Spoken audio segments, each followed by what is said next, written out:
요나서 4장입니다. 요나서 4장 1절부터 11절 말씀 교독하실 때에 이 시간 저희들에게 허락하시는 하나님의 음성으로 받으시겠습니다.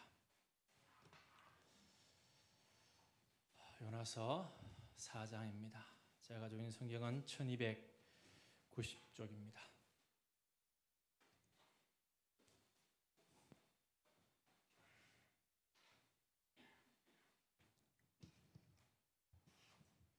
요나서 4장 1절입니다. 요나가 매우 싫어하고 성내며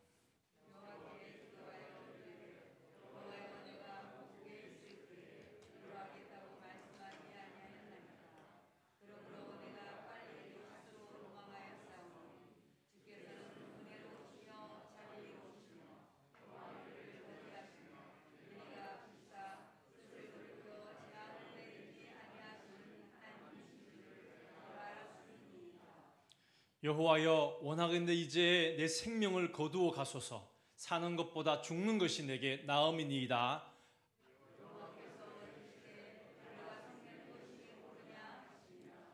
요나가 성읍에서 나가서 그 성읍 동쪽에 앉아 거기서 자기를 위하여 초막을 짓고 그 성읍에 무슨 일이 일어나는가를 보려고 그 그늘 아래에 앉았더라.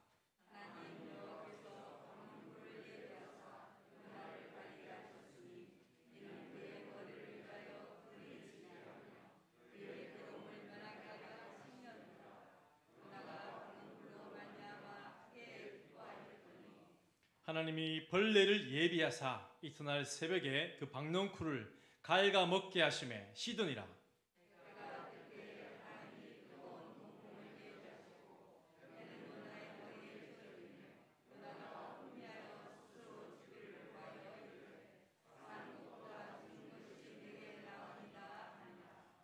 하나님이 요나에게 이르시되 네가 이 박넝쿨로 말미암아 성내는 것이 어찌 옳으냐 하시니 그가 대답하되 내가 성내어 죽기까지 할지라도 옳으니이다 하니라.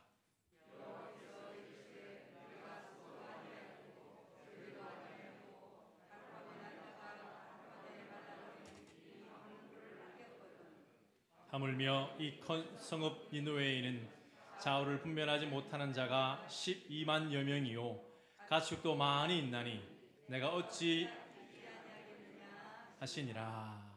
아멘. 할렐루야. 수협에 오신 우리 성도님들 한 분 한 분을 사랑하고 축복합니다. 서로 좌우로 인사하시겠습니다. 사랑합니다. 축복합니다. 인사합시다.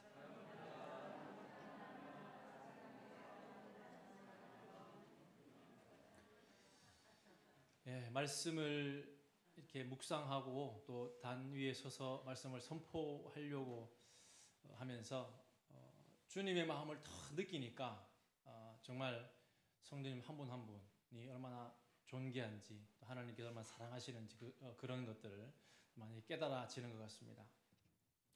오늘도 제가 준비한 PPT로 또 하나님의 말씀 또 은혜를 나누도록 하겠습니다. 주일날 말씀에 저는 이 변화에 대한 이 단어의 마음을 이렇게 동요를 받고 좀 결단을 하게 되는 시간을 가졌습니다. 예수 그리스도는 어떤 분인가? 성경을 통해서 예수님을 만나야 한다. 정말 100% 동감을 하면서 무엇을 체험해서 어떤 것을 체험해서 만나려고 하는 것이 너무나 위험 부담이 크다라고 하는 것입니다. 물론 이 사건은 이 사도행전 3장 사건은 성령 충만을 받고 날 때부터 하반신 장애를 입은 그 사람을 치유하는 기적이지만 그 기적은 어떤 메시지가 있다, 표적이다 이런 말씀에 더 깊이 돌아보게 되었습니다. 사탄도 기적은 행할 수 있기 때문에 결국 기적을 쫓아가서는 안 된다고 하는 것입니다. 특히 말세가 되면 사탄이 미혹을 한다라고 성경에 써 있기 때문에 더욱더 이 진리의 말씀을 붙잡아야 한다.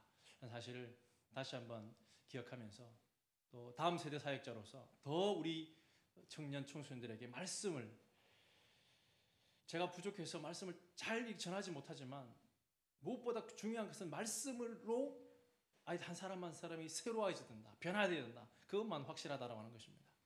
또 다른 체험을 해야 된다가 아니라 말씀을 통해서 그 체험된 그 사실들을 나의 것으로 받아들이는 그러한 역사가 나타나야 한다. 사실을 바라보게 되는 것입니다. 하반신 장애를 입은 죄인의 예표다라는 말씀을 하셨습니다.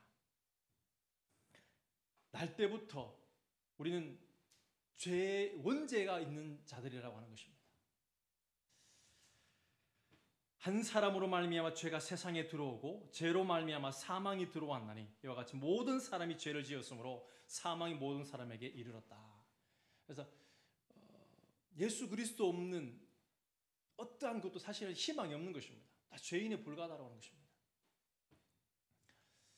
다시 말씀드리면 예수님을 진정으로 만나지 못했는데 거기에다가 희망을 두는 것은 얼마나 어리석은가를 생각해 볼 수 있는 것입니다. 두 번째, 성전 미문에 사람들이 성전 미문에 메고 왔다는 사실을 통해 스스로 주님께 나아갈 수 없다. 이런 사실을 통해서 스스로 불가능함, 자력으로 불가능하다. 잘 되겠지. 그게 아니라고 하는 것입니다. 우리의 태신자들, 우리의 자녀들 스스로 할 수 없습니다. 우리가 억지로라도 끌어 앉혀 놓아야 되고 정말 푸시를 해야 한다는 사실을 다시 한번 생각해 보게 되는 것입니다. 마지막 또 구걸하기 위하여 날마다 미문이라고 성전 문에 두고 구걸했다. 그래서 연명하듯이 소망이 없고 절망이라고 하는 것입니다. 예수님 없는 세상이라고 하는 것은 하루하루를 살아가는 다람쥐 쳇바퀴 돌듯이 살아가는 그런 인생임을 이 하반신 장애를 치유하시면서 인생이 그렇고 삶이 그렇다는 사실이고 그것을 오직 바꾸실 수 있는 분은 예수 그리스도이시다. 은과 금은 내게 없지만 나사렛 예수 그리스도 이름으로 일어나 걸어라. 이 예수님을 만나면 삶이 변화될 수 있다는 사실을 말씀하셨던 것입니다. 정말 의인이 없다라고 말씀을 하고 있고 정말 썩어질 양식을 위해서 예수님 만나지 못해서 살아가는 수많은 이런 사람들을 바라보면서 우리가 영생하도록 있는 이 양식을 위하여서 예수 그리스도 이 새 생명, 이 변화들을 내가 체험하고 또 이 변화를 전할 수 있는 우리 모두가 되기를 주님의 이름으로 간절히 축원합니다. 예수님을 만나면 변화되는 줄로 믿습니다. 춤추는 인생으로 바뀐다고 하는 것입니다. 성령님을 인격적으로 만난 첫 기적이라고 말씀을 우리가 들었지 않습니까? 베드로와 요한이 충만하니까 첫 기적으로 40년 동안이나 거기에 절망 있는 그 사람을 늘 희망 없이 그냥 돈 몇 푼에 희망을 걸었던 그 하반신 장애인을 이렇게 세우는 놀라운 복음의 역사가 바로 나타났다고 하는 것입니다. 우리가 충만해야지, 교회가 충만해야지 이 주변에 소망 없이 또 거짓 소망, 썩어질 세상을 소망을 두고 은과 금의 소망을 두고 살아가는 사람들에게 참된 희망을 이야기할 수 있음을 바라보게 되는 것입니다. 이 변화에 대한 메시지를 좀 생각해 보면서 요나가 제가 이제 청순부 예배 메시지도 요나였습니다. 요나, 요엘 두 선지자를 소개했는데 설교를 준비하면서 요나가 이 변화의 간증을 하는 사람이구나를 깨닫고 말씀을 준비하게 됐습니다. 그 전에 연예인 한 분, 이 조혜련 씨를 좀 소개하려고 합니다. 변화의 상징입니다. 반전의 하나님이라는 책을 썼습니다. 반전, 이 변화에서 반전의 하나님을 고백하면서 책을 썼는데요. 김용만, 이 개그맨 김용만이라는 이분도 크리스찬으로 알고 있는데 이렇게 조혜련 씨를 이렇게 책을 이렇게 추천서를 쓰면서 이런 이제 소개를 했습니다. 혜련이를 20년간 봐온 오빠로서 그녀의 수식어를 꼽자면 열정, 도전, 억척, 끈기, 사실 운동선수에게나 어울리는 단어들이다. 그는 일본어, 중국어를 정면으로 뚫어 정복했고 일본 연예기까지 진출을 해서 그는 여전사 같다. 그러면서 책을 추천사를 쓰면서 반전의 하나님 추천사를 쓰면서 이제는 사탄이 두려워 떨 것이다. 여전사가 되어서 사탄의 이런 나라를 정복할 것이다. 이런 추천사를 쓰고 있음을 보게 됩니다.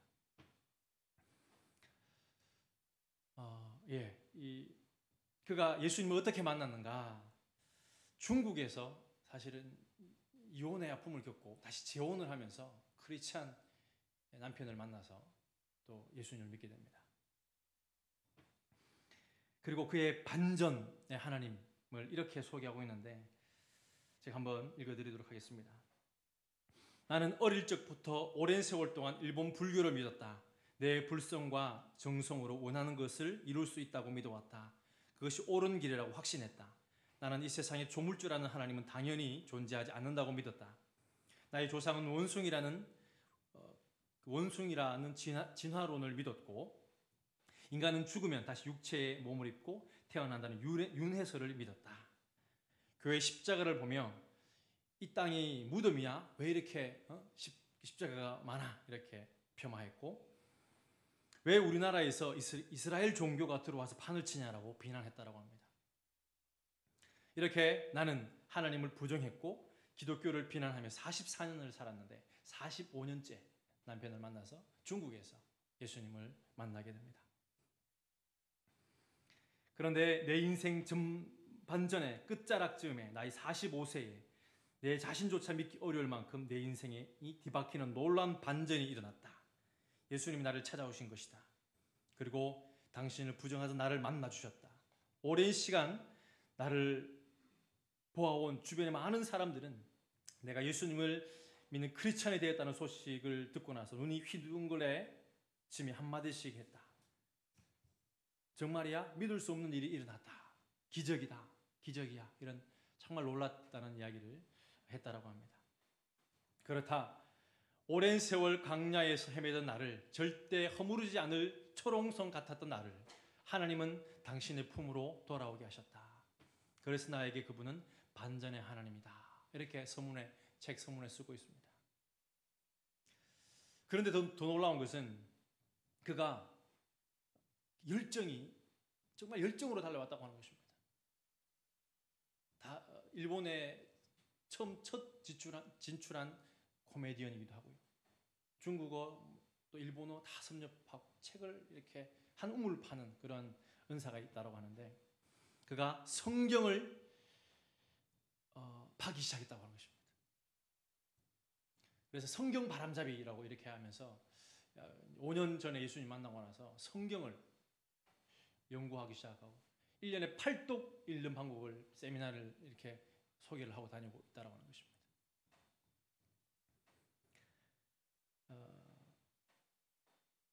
어떻게 이제 성경 바람잡이가 됐는가를 좀 읽어드리겠습니다.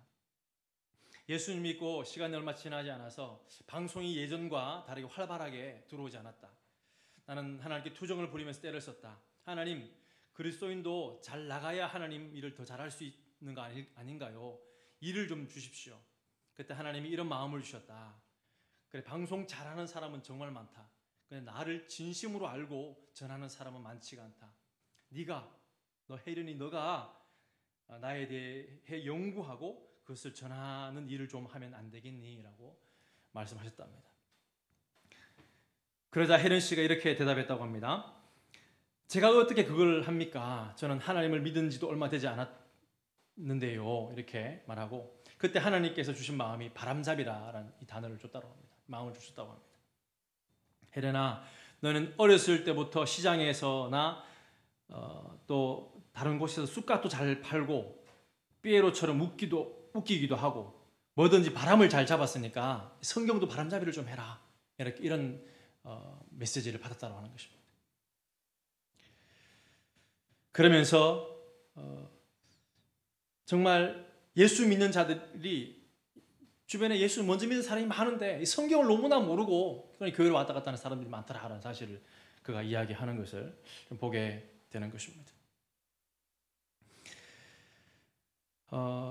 추천사를 또 하나 더 읽어드리면 그 이성휘 집사, 우리가 예전에 작년에 이 전도 우리 세미나 때 영상을 봤던 이성휘 집사님, 코미디언 이성휘 집사님이 이렇게 추천사를 쓰고 있습니다. 감동이다. 어느 날 한 통의 전화가 와서 눈물이 쏟아졌다. 언니 나 교회 등록해서 했던 조혜련이 성경을 파기 시작하고 인생의 주인이 주님으로 바뀐 이야기를 만날 수 있다니 기적이다. 난 오늘도 나중된 조혜련에게 도전받는다. 종교가 아닌 진리로 예수님을 믿는 조혜련의 삶이 이제 새로운 제2의 인생을 펼쳐나간다. 오직 예수로. 이 책을 읽는 많은 분들이 다시 성경으로 돌아오면 좋겠다. 이렇게 말씀을 하고 있습니다. 그리고 이 책을 통해서 또 제가 좀 소개해 드리고 싶은 것은 반전, 이 변화 뒤에 무엇이 있느냐? 바로 기도가 있다고 하는 것입니다. 이 한 사람 조혜련이 완전히 반전의 삶을 사는 데 있어서 뒤에 기도가 있더라고 하는 것입니다. 다름 아니라 이성미 집사의 기도입니다. 그가 얼마나 많은 시간 또 찔러보고 기도를 쌓았는지 이 책에서는 고백하고 있습니다. 또 한 사람의 기도를 소개를 이 책은 하고 있는데 바로 재혼한 그 남편의 시할머니입니다.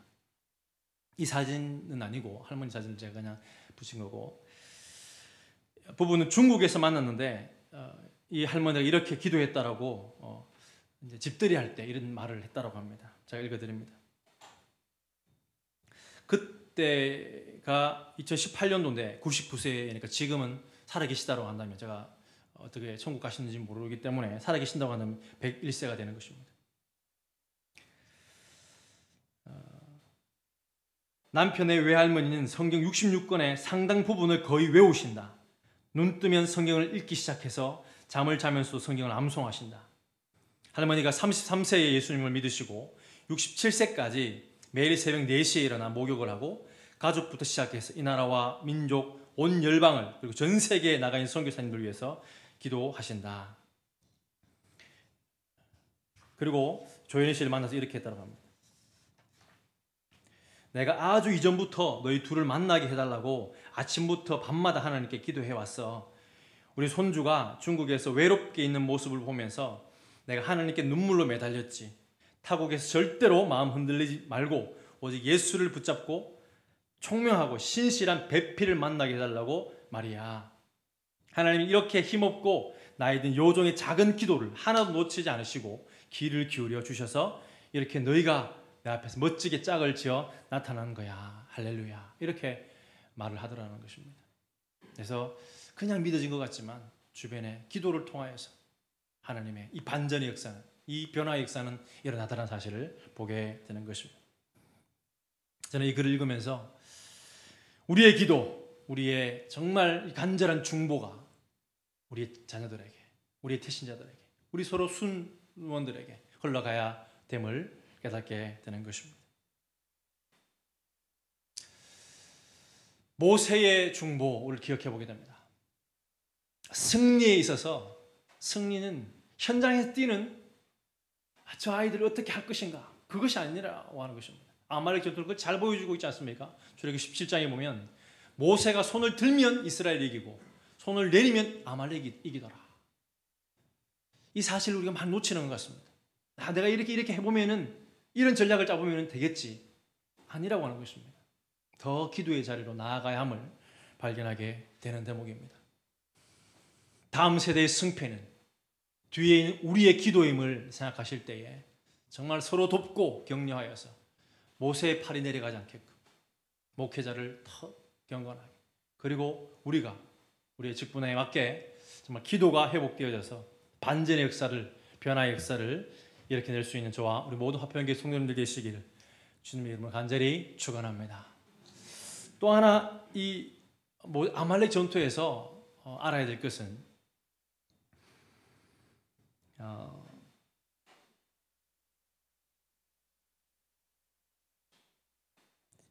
이 중요한 이 사실, 너희들이 잘해서 된 것이 아니야 라고 하는 사실을 가르쳐라고 한다고 하는 것입니다. 출애굽 17장 14절에 보면 이런 말씀이 있습니다. 여호와께서 모세에게 이르시되 이것을 책에 기록해서 남기라는 것입니다. 그리고 기념하고 또 여호수아의 귀에 외워 들리라. 사실은 전쟁하는, 다 아는데 전쟁하는 여호수아만 모르나 봐. 자기가 잘 싸워서 잘해서 이긴 줄 안다라고 하는 것입니다. 그래서 여호수아에게 외어 들리라고 하는 것입니다.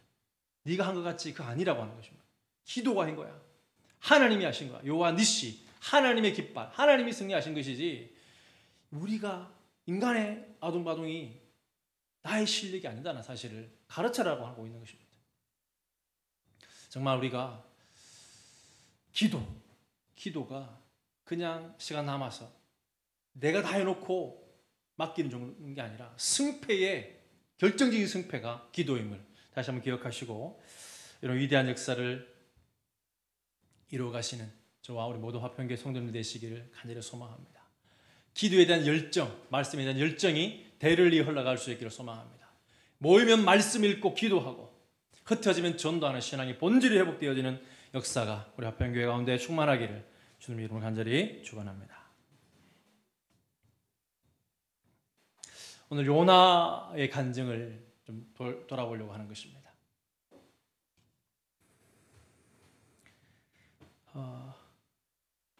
요나의 반전, 요나의 간증입니다. 조혜련 씨를 좀 마무리를 좀 드리면 조혜련 씨는 지금 신학 공부 박사 과정을 밟는다고 합니다.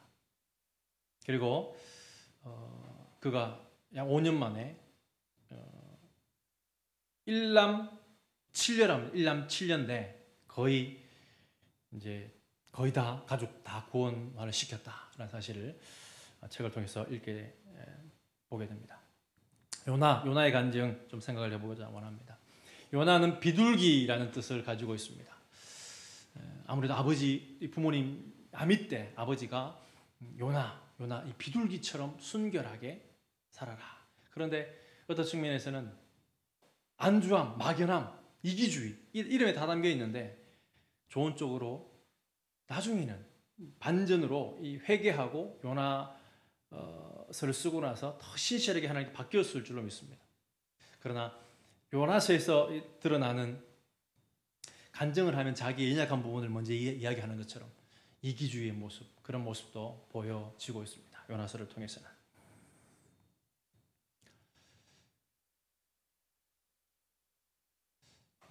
우리는 이 요나서를 제가 지난번에 한번 말씀을 전한 것으로 기억나는데 정말 중요함을 왜 예수님께서 언급하고 계시기 때문에 그렇습니다. 신약에 좀 집중해서 한 권에 2번이나 메시지를 던지는 것은 유일할 만큼 요나서가 예수님께서 언급하고 계신 것입니다. 악하고 음란한 세대가 표적을 구하고 선지자 요나의 표적으로 충분하다. 요나를 통해서 깨달으라 라고 말씀하고 있는 것을 발견하게 되는 것입니다. 요나가 사흘 동안 3일 동안 물속에 있었던 것처럼 예수님께서 바로 이 어둠의 권세에 3일 동안 있다가 승리하러 부활하셨다. 그런 메시지도 담고 있는 것입니다. 지금 제가 말씀드리겠지만 요나의 실패의 현장 가운데 주님은 그것까지 쓰셔서 주님 예수 그리스도의 초림, 예수 그리스도의 또 십자가 죽음을 예표하고 있는 것을 발견하게 되는 것입니다. 우리의 연약한 모습도 하나님께서 바꾸셔서 위대한 하나님의 나라에 합당하게 쓰임 받게 되는 줄로 믿습니다. 그리고 심판 때의 니느웨, 오늘 니느웨로 가라고 하는 거 아닙니까? 니느웨 사람들이 일어나 이 세대 사람들을 심판 때에 우리 모든 심판 앞에 서게 될 그 백성들에게, 지금 현재 백성들에게, 바로 우리들에게 요나의 전도를 듣고 회개했다. 니느웨의 백성, 아수르의 수도 니느웨, 자랑할 것이 아무도 없는데 딱 하나 회개했다는 것입니다. 회개. 요나보다 더 큰 이가 예수 그리스도의 복음이 우리에게 있는데 회개하지 않는다고 한다면 니느웨 사람들이 너희를 심판하게 될 것이다. 솔로몬의 그 지혜를 들으려고 남방 여왕이 이렇게 찾아왔던 것처럼 예수 그리스도의 이 복음이 있는데 말씀이 이렇게 주어졌는데 5년밖에 되지 않은 이런 조혜련 씨보다 더 성경에 대한 열정이 없다고 한다면 우리는 책망을 면키 어려울 것이다 생각을 해보게 되는 것입니다.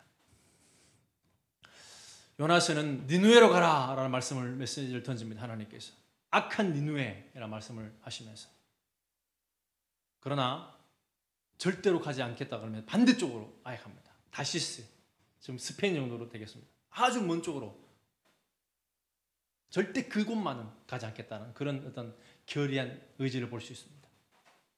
예, 폭풍을 만납니다. 그러나 이 모태신앙, 이 요나는 배 밑편에서 이 잠을 굴굴 자고 있습니다. 하나님의 불순종했음에도 불구하고 제비를 뽑게 되고 마침 그 제비가 자기에게 뽑힙니다. 그리고 바다에 던지면 폭풍우가 잠잠하게 될 것이다. 그렇게 이야기합니다. 물고기를 예비하시고, 이게 이건 사실이 아니다라고 하는 신학자들이 있는데 그렇지 않습니다. 이 백상아리 보면 실제로 충분히 삼킬 수 있음을 보게 됩니다. 그리고 2장은 그 뱃속에서 기도하는 장면이고 3장은 다시 이렇게 밖으로 나와서 재소명을 받게 되는 그런 장면이 1장, 2장, 3장을 소개를 그 짧은 그림으로 제가 청소년부에 소개했던 그림으로 좀 말씀을 드립니다. 그리고 제가 이제 항상 요나서를 나눌 때마다 제가 아이들이 도전하는 건데 왜 요나는 불순종했는가? 바로 니느웨이기 때문이다라고 하는 것입니다. 그리고 요나의 신앙의 장단점, 장점이 너무 많습니다. 모태신앙의 장점이 많은 것처럼 그런 단점도 분명히 있음을 보게 됩니다. 이 단점을 적나라하게 쓰는 이유는 제가 그런 측면에서 모세가 간증이 아닌가 생각을 해보게 되는 것입니다. 그리고 요나서를 통해서 우리 분명히 알아야 될 것은 회개해야 된다가 아니라 하나님의 심정을 알아야 된다라는 사실을, 하나님의 심정을 아는 데까지 회개해야 된다는 사실을 보게 되는 것입니다. 자, 이렇게 숙제를 냈더니 우리 청소년부에서 왜 요나가 불순종하고 니느웨로 가지 않았느냐 했을 때에 치유되지 않은 마음의 상처 때문에, 이런 답도 제가 이제 카톡으로 보내라 그랬더니, 그리고 니느웨에서 여러 사람들에게 핍박을 받을까봐 공포심 때문에, 이스라엘 적국이어서 정답도 쓴 친구도 있고 적국의 나라이기 때문에 그렇습니다. 절대로 저 나라만은 아니다, 이런 마음을 가지고 있는데 그곳으로 가라 했기 때문에 그런 모습을 보게 됩니다.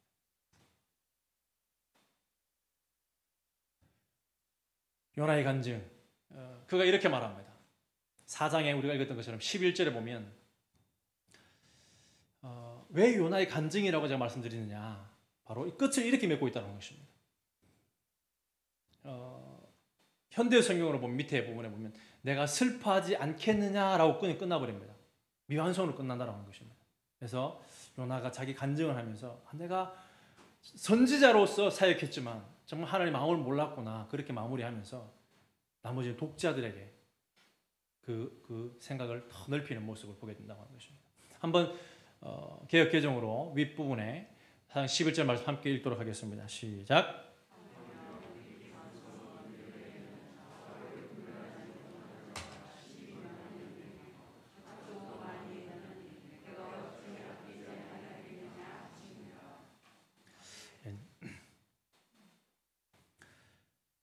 그래서 그런 측면에서 말씀드렸던 것처럼 요나의 연약함들을 그대로 고백하고 있는데, 말씀드렸던 것처럼 배 밑층에 내려가서 누워 잠이 들었다. 지금 불순종하고 이렇게 도망가는데도 불구하고 잠이 너무 피곤해서 잠을 자는지 모르겠지만 잠을 자고 있는 모습, 잠에 취해 있는 모습, 그런 모습을 보여주고 있습니다. 그리고 요나는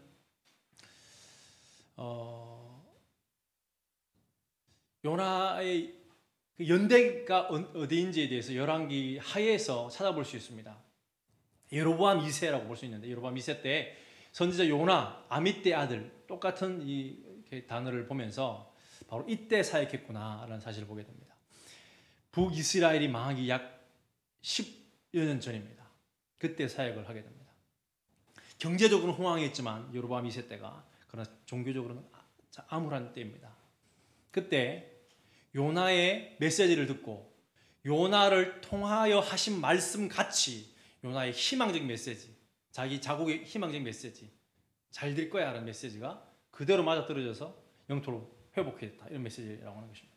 그런데 지금 반대로 니느웨가 잘 되면, 적국이 잘 되면 이 자기의 북이스라엘은 상대적으로 이렇게 안 되는 측면이 있으니까 너무 애국심이 많은 것입니다. 사실은 이 요나는.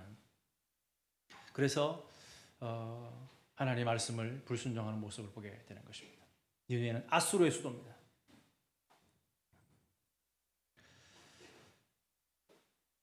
그렇게 전하고 싶은 건 전하고 마음에 들지 않으면 전하지 않았던 그 사람이 바로 선지자라는 이름을 가진 요나라고 하는 것입니다.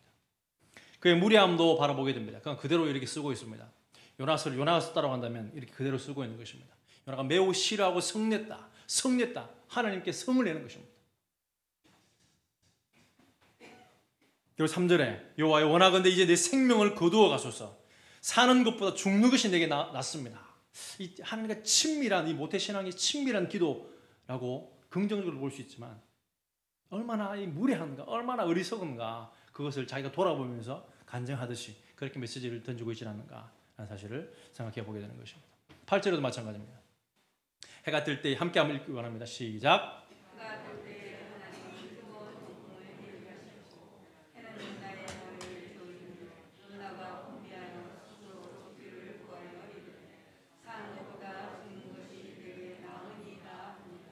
이런 하소연을 하고 있습니다. 장점인데 분명한 신앙고백을 하고 합니다. 말씀드렸던 것처럼 열왕기 하에 보면 선지자로 쓰임을 받게 되고 많은 어떤 초보가 아니라고 하는 것입니다. 그럼에도 불구하고 올바른 신앙을 가지지 못한 모습인데 1장 9절에 보면 그가 대답하되 나는 히브리 사람이요 바다 육지를 지으신 하늘의 하나님 여호와를 경외하는 자로다. 신앙고백이 철저하다고 하는 것입니다. 그런데 니느웨만은 이것만은 하나님 용납 못합니다. 그런 모습입니다. 니느웨만은 가지 않겠습니다. 일본만은 가지 않겠습니다. 그것만은 안 됩니다. 그런 것일 수 있겠습니다. 그러면서 그가 곳곳에서 알았다는 표현을 쓰는데 진정으로 알지 못한 모습을 보게 된다고 하는 것입니다. 오늘 읽었던 2절을 보면 함께 한번 읽기 원합니다. 4장 2절입니다. 시작. 여호와께 기도하여 이르되 여호와여 내가 고국에 있을 때에 이러하겠다고 말씀하지 아니하였나이까. 그러므로 내가 빨리 다시스로 도망하였사오니 주께서는 은혜로우시며 자비로우시며 노하기를 더디하시며 인애가 크시사 재앙을 내리지 아니하시는 하나님이신 줄을 내가 알았음이니이다. 하나님을 알았습니다. 바르게 알았습니다. 알았습니다. 말씀을 인용하기도 하고 그렇기 때문에 도망가 합리화가 되는 것입니다. 이 적군의 나라, 적국의 수도 니느웨가 하나님 자비하기 때문에 내가 회개를 선포했을 때 돌이키게 되면 그들 용서해 주실 것이고 용서해 주시면 적국이 살아남게 될 것이니까 그걸 다 알았기 때문에 내가 전하지 않은 겁니다. 하나님 이렇게 말씀하고 있는 것입니다. 뭘 아는 것입니까? 모르는 것입니까? 하나님의 마음을, 하나님의 그 중심을 알지 못한다고 하는 것입니다. 바로 출애굽기 19장 5절 말씀에 세계가 다 내게 속하였나니 지금 당장 악해져 있는 모습이지만 하나님의 역시나 돌아와야 될 백성이라는 사실을 보여주고 있는 것입니다. 국수주의, 이타주의, 우리나라만 괜찮으면 돼 이런 마음을 가져서는 안 된다고 하는 것입니다. 세계가 다 내게 속하였나니 내가 내 말을 잘 듣고 내 언약을 지키면 너희는 모든 민족 중에 내 소유가 되겠고 너희가 내게 대하여 제사장 나라가 되며 제사장 나라로 부름받은 것은 잘 믿어서 전도하라고 하신 것인데 잘못된 선민의식을 가지고 나에게 복 주신 것은 이 복을 나누어서 예수님을 다 전하라고 나에게 복을 주신 것인데 나만 잘 되면 주변 사람은 어떻게든 상관없는 그런 모습이 바로 이 요나의 잘못된 모습이라고 하는 것입니다. 우리의 모습 가운데 그런 모습이 없는지를 우리는 돌아봐야 할 것입니다. 세계가 다 내게 속하였다. 이 사실을 늘 기억하셨으면 좋겠습니다. 하나님은 세계가 다 하나님의 자녀들이라고 하는 것입니다. 지금 당장 악해져 있는 모습이지만 지금 이 성을 내는 이 요나, 함부로 무례하게 하나님께 기도하는 요나, 하나님을 알지 못해서 우상 숭배하는 저 나라의 어떤 다른 백성들, 누가 더 악하다고 이야기할 수 있겠습니까? 하나님 여호와께서 박농쿨을 예비하사 요나를 가리게 하셨으니 이는 그의 머리를 위하여 그늘이 지게 하며 그의 괴로움을 면하게 하려 하심이었더라. 요나가 박농쿨을 말미암아 크게 기뻐하였다. 자기한테 잘해주니까 크게 기뻐하는, 하나님의 마음은 관심이 없는 것입니다. 내가 복받으면 그걸 가지고 기뻐하는 모습. 하나님은 어떤 마음을 가지고 계신지 팬데믹 가운데 전 세계가 앓고 있는데 한국만, 부산만 그런 이기주의부터 시작해서 이기적인 신앙, 자기중심적, 하나님의 마음을 알지 못하는 신앙에 대해서 경종을 울리는 것이 바로 요나서의 메시지라고 하는 것입니다. 또 요나의 간증이라고 말씀드릴 수 있는 것은 의도적으로 선지자인데, 우리가 다 아는 선지자인데 반항합니다. 반대로 이방 선원인데, 이방 사람인데, 이방인을 유대인들은 지옥의 땔감으로 여기는 이방인들인데 회개하는 장면을 그대로 이렇게 쓰고 있습니다. 6절입니다. 선장이 그에게 가서 이르되 자는 자의 어찌함이냐, 일어나서 네 하나님께 구하라. 혹시 하나님이 우리를 생각하사 망하지 아니하게 하시리라. 하나님을 찾는 그러한 이방 선원들, 그리고 진정으로 회개하는 모습을 보여주고 있습니다. 선민은 전혀 감각이 없는데, 북이스라엘은 하나님을 팔아먹고 멸망 직전에 있는데, 이방과 비교해서 지금 메시지를 던지고 있는 것입니다. 우리가 이르되 우리가 여호와께 부르짖어, 크리스찬이 부르짖지 않으니까 이방인이 부르짖는다고 하는 것입니다. 주 여호와께서는 주의 뜻대로 행하십니다. 주의 하나님의 뜻을 이야기하는 것이 무리들입니다. 이방 선원들입니다.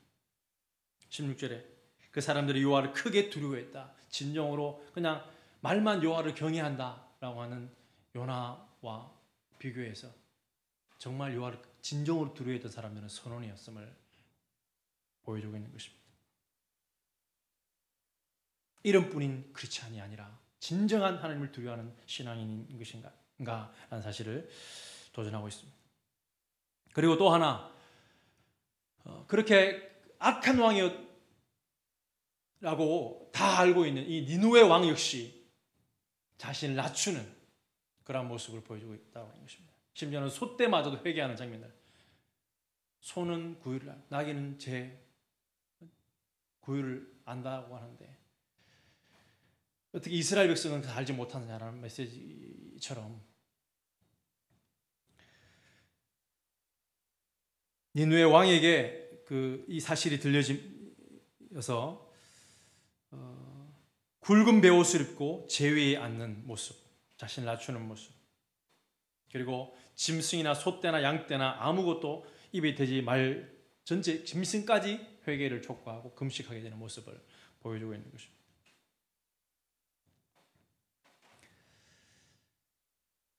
또 요나서는 하나님께 예비하신 5가지가 등장합니다. 큰 바람, 큰 풍랑, 그리고 요나를 배를 삼킬 물고기, 또 박넝쿨, 또 박넝쿨을 씹게 할 벌레, 요나를 혼미케 할 뜨거운 동풍, 햇볕을 내리쬐다, 햇볕으로 치다, 공격하다, 이런 그런 메시지가 담겨져 있습니다. 여러 가지를 통해서 예배하시면서 한 영혼을 제대로 신앙생활하게 하기 위해서 하나님께서 행하고 계심을 발견하게 되고, 그리고 이 모든 것은 순종하는데, 자연 만물들을 순종하는데 하나님의 사람이라고 하는, 하나님 선지자라고 하는 사람, 이 요나는 순종하지 않는 모습 또 이렇게 비교해서 보여주고 있음을 발견하게 되는 것입니다. 마지막으로 아까 말씀드렸던 것처럼 그 선원들이 이렇게 말씀을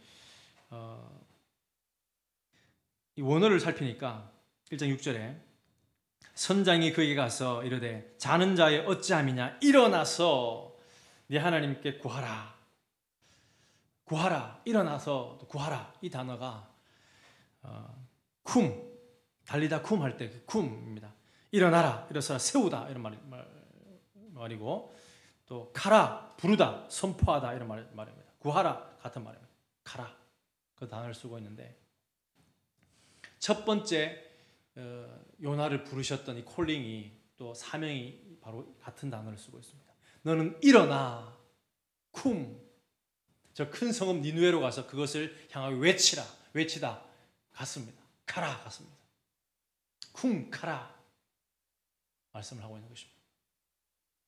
악독이 내 앞에 상달되었다. 악독이 상달되어서 안 돼가 아니라 나의 생각으로 저울질하는 것이 아니라 하나님의 그 마음으로, 세계가 하나님께 속하였다는 그 마음으로 바라봐라, 사역을 하여라 라고 말씀하고 있는 것을 보게 됩니다. 그리고 물속에 들어가다 다시 나와서 3장 2절에 제 사명을 불어넣으실 때도 이렇게 똑같은 단어를 쓰고 있습니다.